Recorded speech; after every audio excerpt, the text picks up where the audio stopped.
I'm melting! Sorry about that. This is Craigles back with another video, and this one I'm going to be talking about something that I seem to do quite often. I've got to be honest.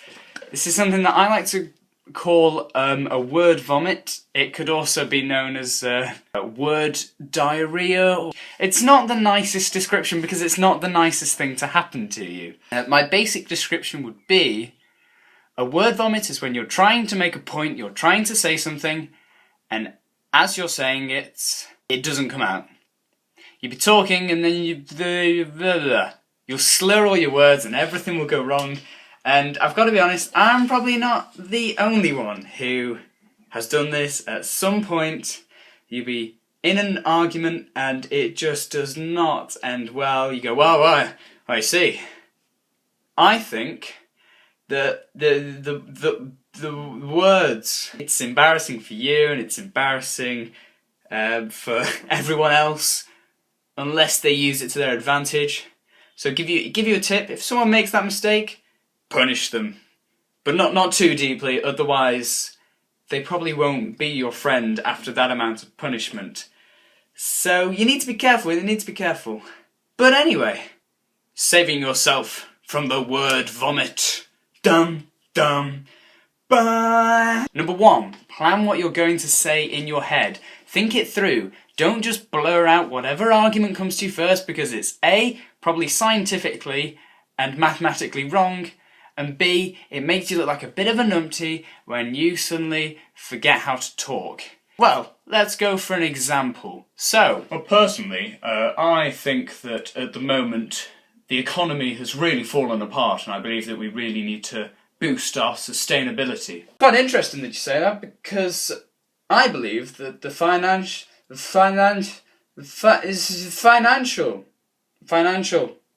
That's where the mistake is. You need to think things through. You need to put words in your head that you know you can pronounce and say before you say them, which, I've got to be honest, that's quite ironic coming from someone who doesn't in any way script anything at all on their videos. But, well, what can I say? I'm a spontaneous genius. The second thing is to run it through your head as if you're saying it. Now, you might look a bit weird, just kind of sat there.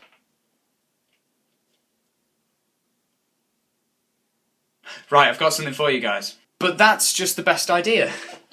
If you run through what you're going to say, then you know if there's any words that you might mess up on, any words that have repetitive S's, if you're talking about silly sausages and flying saucers with several shooting ships. See, even I messed up. That's the thing. So you need to think these things through in your head before you say them. How to mock those. Mock them if they make those mistakes. So if someone does make this mistake, you know that they haven't thought this through in your head. So what I'd do is I'd expand on it. I'd continue to make them lose their mind as they realise that they have nothing to say that will be English or will actually make any sense. I just run on down and make sure that you make them screw up on absolutely everything that they say, down to the point where they just stop in the conversation. That's what I do, because I'm such a nice human being. Well, I say that's what I do. I probably wouldn't, but I'd watch someone else do it and find it quite hilarious. Until I offer support, because, you know, it's the kind of person I am. Random announcement alert! Check out this t-shirt. I got this a while ago, and look, it's got animals on it. It's got a big 5, because I've seen all of them in real life, not in a zoo, because that is cheating. How to recover from your mistakes. Now, to do this, I'd say there's two main things you can do. First thing is to make it into a joke.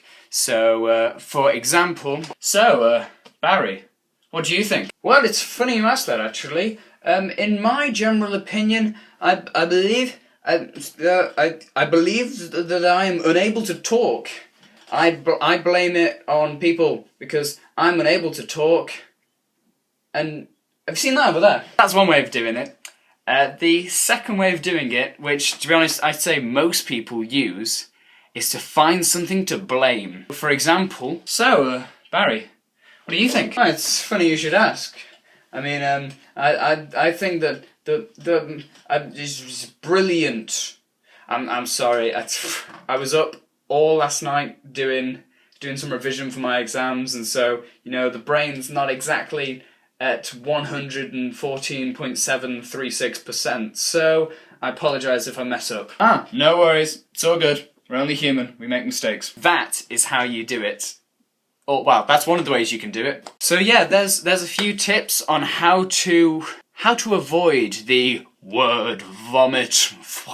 I know it could have a more appealing name, but personally I think it shouldn't, because the whole idea of a word vomit, is that it's not an appealing thing. You really should try and avoid it at all costs. That's my 5.7 pieces of advice for you when it comes to the word vomit.